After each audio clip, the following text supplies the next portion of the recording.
हर्षवर्धन त्रिपाठी। हर्ष जी, पहले ये बोलिए, ये एक साथ आपको क्या लग रहा है, स्पीकर के खिलाफ और महाभियोग उधर सीईसी के खिलाफ, ये संयोग है या प्रयोग है? नहीं, देखिए माने कि मुझे इसमें तो मैं विनोद जी का जो पहला वाला हिस्सा था उससे लगभग सहमत हूं कि विपक्ष का ये अधिकार है और ये उनको करना भी चाहिए। बस मेरी एक चिंता है, जो विनोद जी ने कहा कि चर्चा होती है तो मुद्दे सामने आते हैं, इसमें थोड़ा सा कमजोर है मामला। और क्यों कमजोर है? राहुल गांधी को नहीं बोलने दिया गया, अगर ये मसला है तो लोगों ने देखा कि 2-2, 3-3 बार राहुल गांधी को बोलने का अवसर दिया गया, लेकिन वो अपनी जिद पर अपने उसमें अड़े रहे। और जो गैर कानूनी है, आज मैं गैर कानूनी कह रहा हूं, इसके पहले तक नहीं कहा था क्योंकि अब पेंगुइन का बयान आ गया है, अब दिल्ली पुलिस जांच कर रही है। तो मुझे तो नहीं ध्यान में आता कि कोई भी नेता जब किसी चीज को कह दिया जाए कि पब्लिश नहीं है, वो पब्लिश बुक लेकर आए राहुल गांधी से, तो इसकी भी पूछताछ होनी चाहिए। तो मुद्दा जो है क्या वो उठा पाएंगे क्या, और क्या इस पर जनता भरोसा करेगी क्या? मूल प्रश्न ये। महाभियोग, अविश्वास प्रस्ताव, ये विपक्ष का काम है, अगर उनको लगता है तो लाए, लेकिन अभी जिस वजह से ला रहे हैं उसका कोई आधार नहीं बनता है। मुझे लगता है बड़ी हल्की कोशिश है, मतलब इस बार जो कोशिश है ये बड़ी हल्की क्यों है? क्यों ला रहे हैं फिर? आपको क्या समझ आ रहा है? नहीं, बड़ी सीधी सी बात है, राहुल गांधी को या उनके सलाहकारों को लगता होगा कि ये मुद्दा बड़ा है, उनको लग रहा है कि उन्होंने एक ट्रैक्शन गेन किया है, उसकी चर्चा हो रही है, पब्लिक में उसकी बातचीत हो रही है। और चूंकि राहुल गांधी के मन में ये रहता है, और शायद रणनीति का हिस्सा भी है, कि किसी भी तरह से आप प्रधानमंत्री को दिखाएं कि वो इस मसले पर कमजोर पड़े। जैसे उदाहरण के लिए, मैं तो समझ नहीं पा रहा हूं सत्ता पक्ष ने क्यों ये नहीं चर्चा होने दी। मैं पहले दिन से इसके पक्ष में हूं कि राहुल गांधी को पूरा बोलने देना चाहिए था। भाई, वो पैराग्राफ पढ़ने के बाद राहुल गांधी बैठ जाते, कुछ था ही नहीं बोलने के लिए। जो उचित समझो वो करो। हम लोग नीचे से आकर ऊपर तक पत्रकारिता में जो भी भूमिका रही है, बॉस अगर कह दे जो उचित समझो वो करो तो फ्री हैंड होता है। ये इसमें कोई भ्रम है क्या? सेना को क्या पॉलिटिकल लीडर, क्या मोदी जी जाके बंदूक चलाएंगे या टैंक लेके आगे जाएंगे? नहीं होता है भाई। जो वहां का कमांडर होगा, जो जिसके हाथ में कमांड होगी, जो प्लाटून होगा, और जनरल को अगर कह दिया, यानी जनरल एमएम नरवणे को अगर कह दिया, तो उसके बाद तो कुछ बचता नहीं। तो ये तो सत्ता पक्ष के लिए बहुत मजबूत था। और मुझे वो वक्त भी याद है कि जब उस वक्त भी खबरें आई थी कि प्रधानमंत्री ने कहा सेना को खुली छूट दी गई। और मुझे वाईके जोशी के वो इंटरव्यूज याद हैं जिसमें उन्होंने कहा कि 14 के पहले दिल्ली से आदेश लेने की प्रतीक्षा करनी पड़ती थी, अब नहीं करनी पड़ती। खुद एमएम नरवणे ने कहा है, खुद MM Naravane, general MM Naravane. मैं समझ नहीं पा रहा हूं, ये रणनीति मेरे समझ में तो नहीं आई कि क्यों बोलने, क्योंकि राहुल गांधी भी बच्चों की तरह अड़े हुए, 2 बार उनको दिया गया, 3 बार उनको दिया गया, तो इस पर तो मैं, लेकिन मेरा बड़ा स्पष्ट मानना है कि ये वो समय नहीं था जब इस तरह का अविश्वास प्रस्ताव लाकर विपक्ष कुछ हासिल कर पाएगा। नंबर तो उसके पास नहीं होते, तभी तो वो विपक्ष में, इसमें कोई बात ही नहीं। आपने बड़ी एक गंभीर बात कह दी। आपने कहा दिल्ली पुलिस को राहुल गांधी से पूछताछ करनी चाहिए कि उनके पास वो किताब कहां से आई, क्योंकि पेंगुइन ने मना कर दिया, हमने नहीं छापी। वाकई आपको लगता है नेता प्रतिपक्ष से पुलिस पूछताछ करे? नहीं, मतलब अगर आपको नहीं लगता है तो इसका मतलब आप लोकतंत्र और संविधान में यकीन नहीं रख रहे हैं मानक। मुझे लग रहा है कि इसमें जितने लोग हैं उन सबको ही करना चाहिए। भाई, 2 चीजें हैं, या तो वो पुस्तक पेंगुइन कहे कि हमने पब्लिश की है, और या अगर वो गैर कानूनी है तो गैर कानूनी होती तो पूछताछ तो होगी ना भाई। राहुल जी से पूछा जाएगा ना कि ये पुस्तक आप कहां से लेकर आए। वो हार्ड बाउंड पुस्तक है, तो मेरे पास अगर वो पुस्तक है तो मुझसे भी पूछताछ होगी, इनमें से जिसके पास भी उससे पूछताछ होगी। और ये साफ दिख रहा है कि ये जो भी प्रकाशक, रक्षा मंत्रालय, उसके बीच का जो झगड़ा, और नरवणे साहब खुद कह चुके हैं कि हमने तो दे दिया, अब छापना उनका काम। उनका खुद का बयान नहीं आया।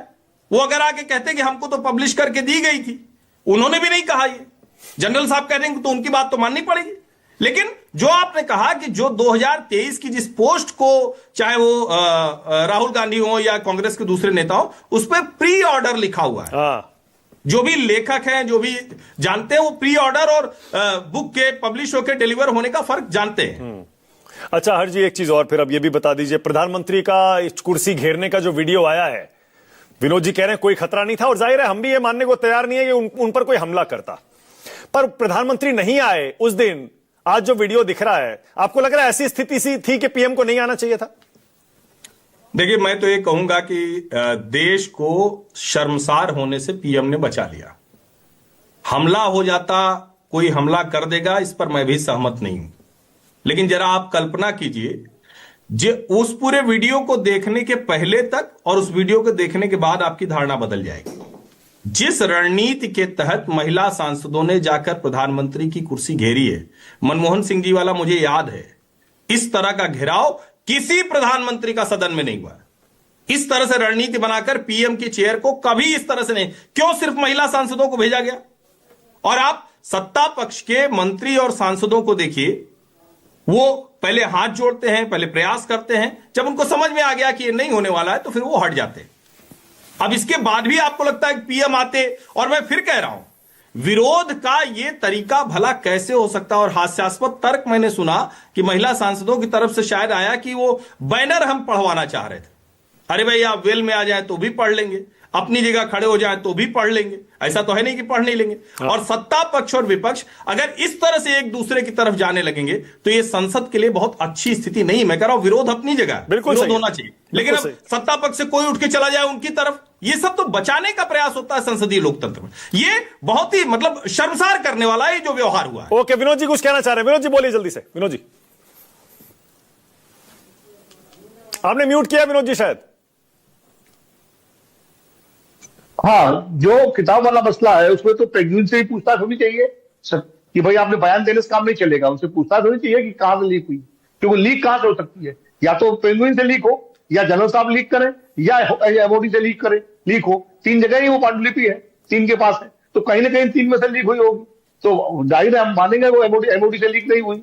जाहिर है कि लेखक से लीक हुई हो सकती है, या पेंगुइन से, या एमओडी से। तो ये पूछताछ करे। और दूसरा, ठीक है, ठीक करे, राहुल जी से भी पूछे क्योंकि किताब कहां से मिली है, इसमें क्या दिक्कत आ रही है, पूछा जाना चाहिए। दूसरी बात, जो प्रधानमंत्री वाली बात है, मेरा मानना है प्रधानमंत्री जी को जाना चाहिए। कोई उन पर हमला नहीं करता, कोई शर्मसार नहीं होता। मुझे याद है, ये तो सांसद से चुने हुए, भीड़ ने घेरा है प्रधानमंत्रियों को, और प्रधानमंत्री उतर करके उस भीड़ के पास गए। नेहरू जी भी गए, इंदिरा जी भी गई है। भीड़ जिसके बारे में कहा जाता है कि कोई भी कुछ कर सकता है। हर्ष जी छोटा सा जवाब, हर्षवर्धन जी छोटा सा जवाब। प्रधानमंत्री और सांसदों के बीच का मामला है, जो एक दूसरे का हिस्सा है भाई। ठीक है, हर्षवर्धन जी छोटा सा कमेंट। लीडर है सदन के, कौन सांसद प्रधानमंत्री को हमला करेगा? ऐसा करेगा? नारेबाजी से ज्यादा कुछ नहीं हो सकता था। हर्ष जी बोलिए।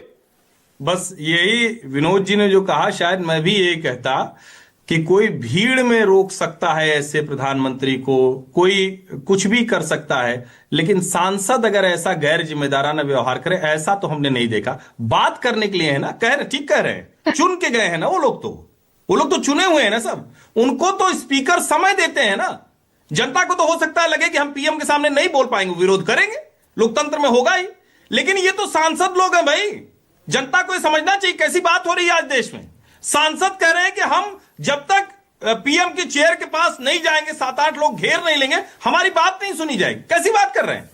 उनको तो बाकायदा टाइम अलॉट होता है पार्टी को, सांसद को, मुद्दे पर बोलने के लिए। दोनों का बड़ा फर्क है। माना लाइन, अपने सांसदों पर सदन के नेता को भरोसा होना चाहिए, कोई भी प्रधानमंत्री हो, उसको अपने सांसदों पर भरोसा। ये व्यवहार ही क्यों हो कि आप सदन के नेता की कुर्सी पर पहुंचे? नहीं, अरे हमारा नंबर कब आएगा? ओके, अब रागिनी नायक, शिवम त्यागी, फराज किदवई और वारिस पठान। ओके, पहले